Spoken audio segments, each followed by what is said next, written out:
Welcome everyone, where I am working on this Mercedes C Class. Now this is a bit of a different video from the one that I've done before. In fact, this is the original Mercedes C Class W205 that I did pretty much just around 2 years ago now. But the car's basically been brought back to me. This is the third time round. Second time round was to replace the doors. But right now I'm actually looking at doing an ambient light change up on this car. So basically with the old ambient lighting, we're looking at changing it up to the new LED bead kit. So this is kind of a nice little refresh on not just what the fiber optic ones were like, which are a lot easier in some ways to install, but this on this car is going to look really clean. So without further ado, I'm going to start stripping this car all the way apart again and then building it back up. Some of the work has already been done by me, but not a huge amount, and basically going through it all with you guys so you can all just follow along.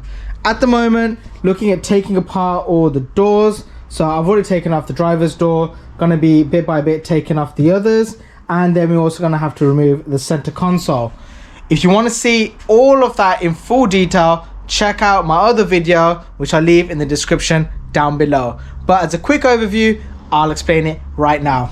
On the front doors, we've got two screws, one just over here, one just over here. They're both T30s, all clips on the sides. There's a really awkward one just around here where you have to lift the door card upwards to remove. The rears are not like that. You can just basically just remove the two T30s and be able to lift the whole thing out. So next step, I'm gonna remove all of these doors and fit on the ambient lighting. Let me show you all what I've done so far on this current door.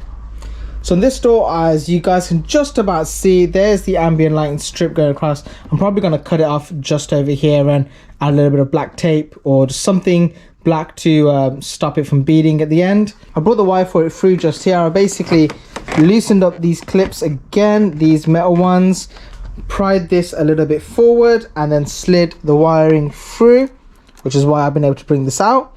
And then from here, we're going to look at attaching to the live and earth on the actual door modules. The door modules are just this big white one here, and here you got the red and the brown. The red is the live, the brown is the earth. That is what we need to tap into. It is a thicker wire. You'll be able to spot it very easily. That's basically going to be the live and earth for each of the doors. Connect up the wireless modules. So these kits are actually really smart. They work so much more efficiently. What you need is a live and earth.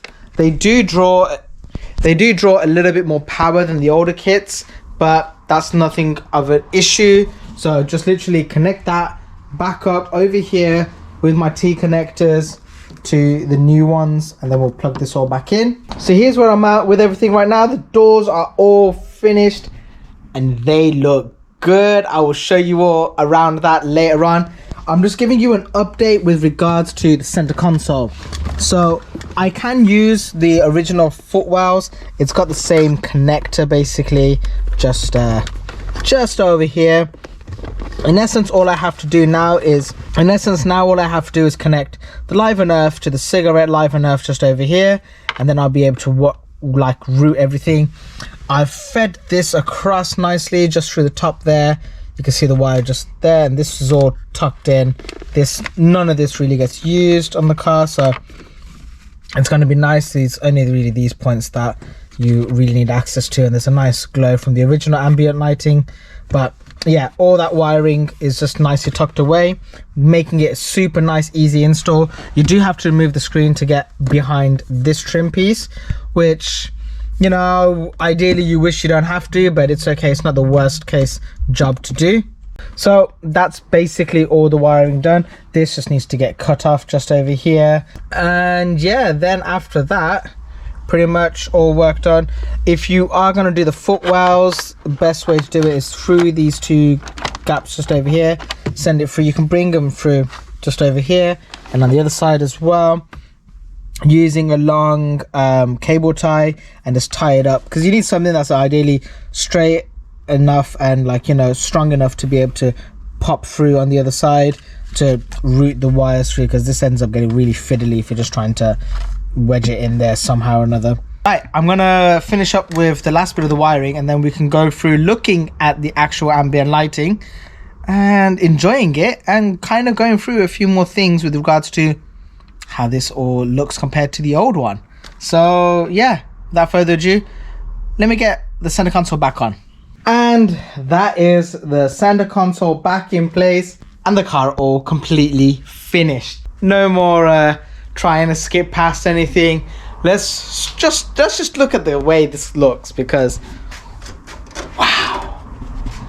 Are you guys ready for this? Because this just looks really good. Let's go.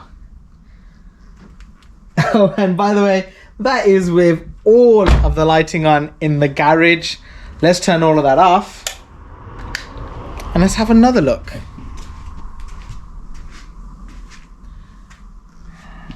My gosh, that is actually beautiful.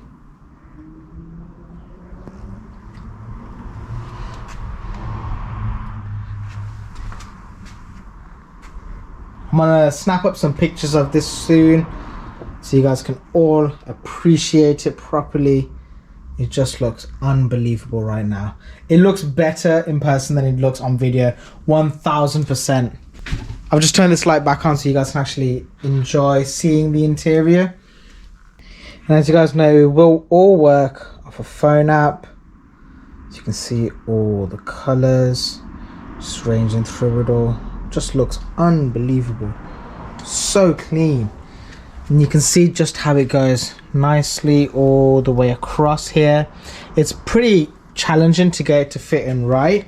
You got to really like kind of bend it and flex it in. I've not cut it at the end, I've just let it flow underneath. Reason why I did that was because I didn't want to create a harsh finishing point for it ideally. So you can kind of see, especially on the rears, how it just flows from underneath. But when you look at it, it just looks like it just ends just after the silver. And you got the footwells all matching up. So with this, you can go two ways. You can go with just solid colors, which is what we've done here. There is another kit which allows you to do the whole symphony effect, which you know, I've done on that 4 Series convertible. That looks amazing as well. It's just basically another level up from this. There are other kits with the door handles, door storage, you know, ones that you can control the footwells to be a different color from the rest. All sorts. There's so much available with this. It's honestly such an exciting time because these universal kits are bang on. This is the next generation for this all. Comparing this with the older kits, now don't get me wrong, the old kits still look really good, especially at nighttime. They definitely have a little bit more of a glow to them, whereas this is like a nice bead of an ambient light. You know, you can see it. You can just see it straight away. Look at the way that dash is. You know, all of it is unison. There's not one part of it that's brighter or less bright than the rest. It's definitely a step above. It's more tricky to install in some ways. You have to be a bit more delicate with it. With the fiber optic, you can just cut it, and if any part goes wrong, you can just replace the fiber optic. With this, is kind of, you know, if you cut it in the wrong place, you've just ruined that LED bead strip. So you got to be careful and mindful of that. But that's not all bad news, because, you know, these are pretty robust. They take a lot of abuse in terms of installing them. You can really force them into certain areas and stuff. Yeah, this is definitely a level above what it was before. I think with this, it would be lovely to actually look at doing the vents to match the original ambient lighting on the car.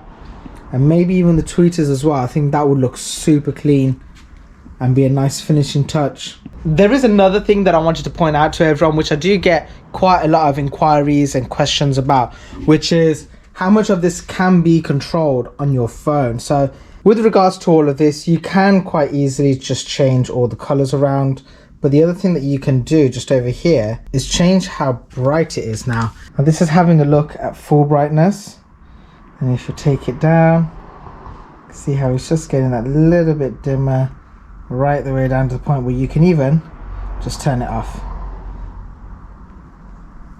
Do you see that? So again, I'll do it from the inside. If I bring it right down, you can see how dim it is, right the way up, nice and bright, just all the way around. But right, everyone, I'm going to end the video here. If you have enjoyed it, please give it a thumbs up. If you'd like to see anything more from me, please leave it in the comments. Make sure to get in touch with me on Instagram if you want to look at getting an install like this done to your car. And also give me a follow there. I'll try to post as much as I can, a bit more regularly than I have done in the past. But for now, everyone, I look forward to seeing you all in the next video. Peace out. Bye. Oh, and YouTube, if you can recommend 2 nice videos for my viewers, that would be perfect. Thank you. Bye.